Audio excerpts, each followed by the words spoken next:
With so many options today, finding the perfect real estate services can be difficult, but it really doesn't have to be. There are some key questions you can ask to really narrow your choices down. Today's local real estate expert will share some insider tips on what to look for when searching for the right service for your situation. I wanted to talk about this because it was a statement that's controversial, and it comes from a guy I really respect, Grant Cardone. If you're in sales at all, you should follow this guy. He's a master of selling. But here's what he said: buying a house is for suckers. Should you own a home? Unless you have 20 million bucks in the bank in cash, you have no business buying a home. And I vehemently disagree with Grant. His feeling is a home is not an investment because it does not pay you every month. And just because something isn't a cash flow investment doesn't mean it won't bring great capital gains or great increases in value. So I want to walk through this and maybe talk about his perspective. Again, I have great respect for this guy, but you need to know that his end game in his life is to own something between 20 and 30,000 rental doors, and he does acquire large apartment complexes, and he wants you to rent from him. And so I would say that renting is an investment either. And so if I'm paying thing to somebody so I can live somewhere. And so let's talk about harnessing that expense flow going out of your budget and generate something good for you for your long-term savings and investment. And I think this is particularly poignant for the millennials among us. And so this is a piece that we take out of our first-time home buyer seminar, and I'd like to just focus on this little short snippet. This won't be about 5 minutes or so.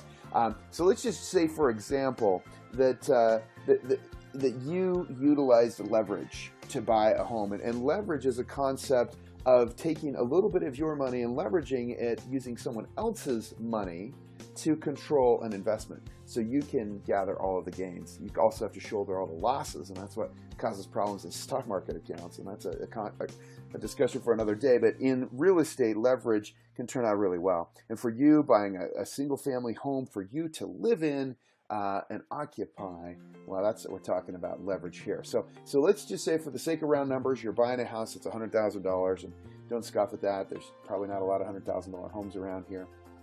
But let's just say you do.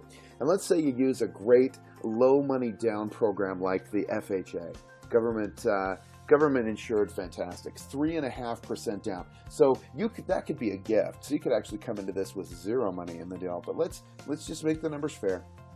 You were able to accumulate $3,500 and put down as the investment. We're gonna make the seller, as part of your purchase contract, we'll have the seller pay all the other closing costs and expenses that are associated with your mortgage, like title insurance and the appraisal and lender fees, all that stuff. So let's just say that you put down $3,500, and then you own this property for 3 years, and then you sell it for moderate 6% annual gains at $120,000, and that is modest. If we look back over the history of real estate, 6% would be modest. A lot of real estate guys, I think, kind of think they make somewhere between 8 and 10% on their real estate stuff. So let's just say 6%, and that's compounding a year. In 3 years, you're selling that thing for $120,000. Someone's handing you a fistful of hundreds. So let's look at the numbers. After you pay off your $100,000 mortgage, and it would have decreased a little bit in principal pay down, but keeping the numbers round, $20,000 profit. Let's recoup your $3,500 that seed money that you put in to control that investment. You're left with $16,500. You've almost 5 times your money. And I think if we left your seed capital in there, which is the way they look at tripling or doubling money, that money is in the equation. But even if we take it out, 4.71 times your money, or almost 5 times it. Now, I don't know where you go and find any investment that's going to give you that kind of return. Not to mention something that's safe as a tangible asset like a home you're going to live in. It is crazy safe. In fact, not crazy safe.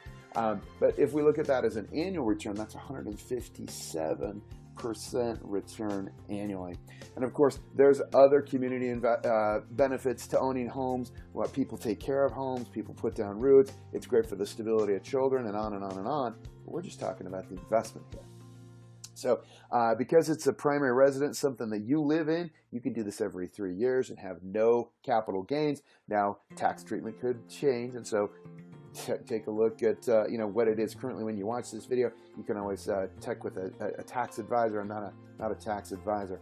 But man, no capital gains at this point, not to mention the yearly tax deductions that you get for your mortgage interest. So you go, when you switch to being a homeowner, you go from being a standard deduction guy on your income taxes or gal to being able to itemize and write that off. And mortgage interest is going to be a very, very high percent, 90, 95% or so of your payment is interest that you're going to now be able to tax deduct and put some more money in your pocket to really make this even more of a minimized expense. And we could track all that all the way through, but that's not for today. That's for another day.